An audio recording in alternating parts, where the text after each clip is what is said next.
Guys, my second video, that word, I've got to deal with that. My last video, how many were in that 8, 9, 10 minutes, whatever it was? My other half said to me, do you know what, you say that a lot. I'm like, what, do I? Yeah, you do. I watched it back because I didn't even look at the video before posting, and I couldn't believe it myself. Why? I mean, you speak to people during the day and you're not sitting there going, but you put a camera in front of yourself and all of a sudden that word becomes the A word to use, or in this case, the U word. But this is the challenge. I'm going to try and get through a 5-minute video and I'm going to do my real best not to use that word.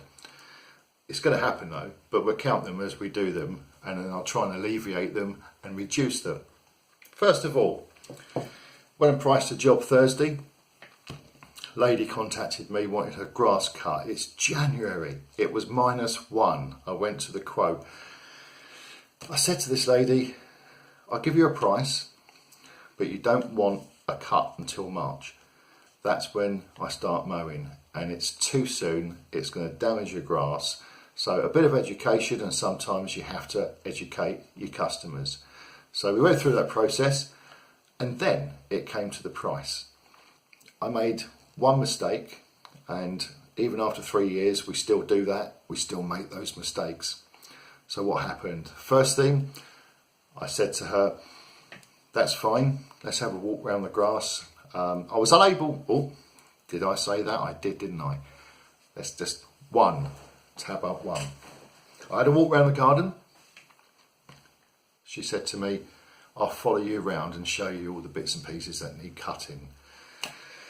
I was unable to do any film, any footage. I wanted to do that to put it on this video, but that was not possible, and I didn't really feel comfortable really saying, do you mind if I just do a bit of filming, a bit of footage?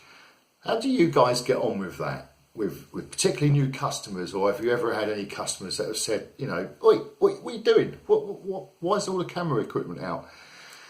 Comment below. Let's listen to some of the stories about cameras, customers, and them really thinking, what's going on? The guy's here to cut my lawn and he's got his filming equipment out. So yeah, comment below. Let's have a look at that. So, quoted the price. I had two things going on. I had this voice and I had this voice. One voice here, and that's saying to me, trim it down a bit, do it as cheap as you can, get the job. The other one's saying, no, that's the price, that's the price. And this one's going, yeah, but you might not get the job. And if you reduce it, something's better than nothing. And that's where that physical, that mindset starts to really eat into you. And we've got to control that.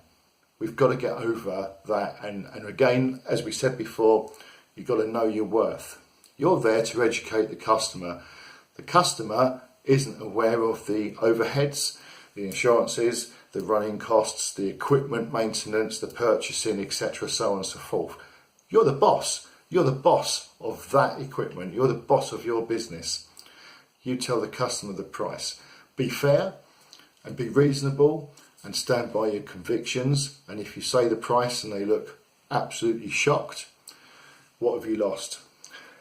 You've lost the painful task of cutting that lawn for a reduced amount of money, and in 100 degrees when it's really hot in the summer, going there and cutting that grass and actually not enjoying the job because you know it's too cheap. What's going to happen? You're going to get another job where you do get the right price, it's fair and square, and you'll drop that other account because in a way you kind of resent it.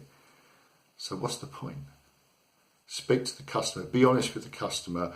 And there's been times when I've said to the customer, particularly with hedge work, and I've said, you know what, I'm going to give you the price and then I'm going to explain to you why it's that amount of money. So you kind of say to them, here's the price, shock. Now I'm going to explain to you how that is made up and break it down. And I've done that a few times and that's worked really well. Frequency versus price on lawns. I want to just touch upon this because it's a major mistake that I used to make 3 years ago, and I would quote for somebody's price on a lawn, and then they would then tell me how often they want it cut. It was like, no. And if it was a 3 weekly cut, or some would say a monthly cut, I would be kicking myself. So now it's, what frequency would you like your lawn cut? There are times when they ask me, well, what do you advise? And I'm going to be fair, and I'm going to say, well, really, in the spring it's going to be a weekly cut, and once we get out the back end of May into June, I can probably get away with a fortnightly cut. And quite a few that I would run with that.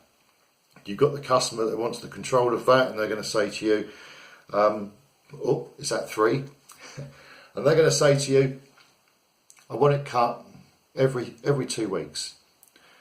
You know that come springtime, that's going to be quite long grass every 2 weeks. Price it accordingly. Always make sure that you put frequency versus price into perspective. And of course, as I've already covered, the grass disposal and whether you've got to take the grass away, whether they've got a wheelie bin, so on and so forth. Thanks very much to all of you for your subscriptions. It is much appreciated, as well as your comments. Really enjoyed your comments.